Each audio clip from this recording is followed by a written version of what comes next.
आज कुमार पूर्णिमा चंद्र ग्रहण हेतु दिन में चांद पूजा करने को मत।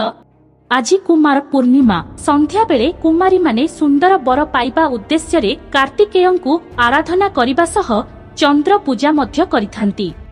एहा सह सेमाने संध्या समय रे तुलसी चौरा आगरे बंदापना मध्य करिथांती। हेले काली चंद्र ग्रहण हेतु संध्या बेले देवनीति निषेध रहिछि। कुमार पूर्णिमा रे हेबाकु थिबा नीतिकांति को नहीं सृष्टि होइछि द्वंद्व।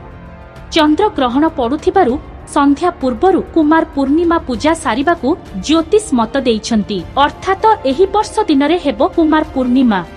6टी राशि पई एही ग्रहण शुभ थिबा बेले 6टी राशि पई अशुभ बोली ज्योतिर्विद कहिछंती। मिथुन, बिछा, धनु, मकर, कुंभ और मीन राशि पई एही ग्रहण शुभ होइथिबा बेले मेष, वृष, कर्कट, सिंह, कन्या और तुला राशि पई एहा अशुभ बोली ज्योतिर्विद कहिछंती।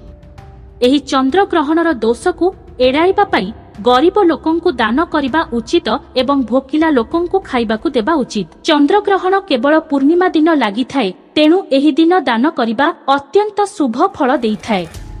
सेहीपरि क्षीर, दही किंबा धळा पोशाक आदि धळा जिनिस दान कराजिबा उचित। धळा रंग हेउछि शांतिर प्रतीक। विश्वास करा जाय जे एही दान करिबा द्वारा जीवन रे शांति बजाय रही थाए। चंद्र ग्रहणर प्रभाव एही समय रे हेबो।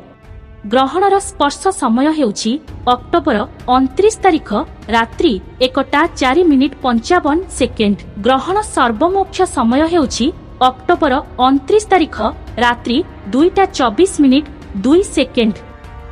ग्रहणर 9 घंटा पूर्वरु अर्थात दिबा अक्टोबर 28 तारिख अपराह्न 4:04:55 ठारू 29 तारिख रात्र 2:24:02 पर्यंत पाक त्याग और देवनीति निषिद्ध रहिबो।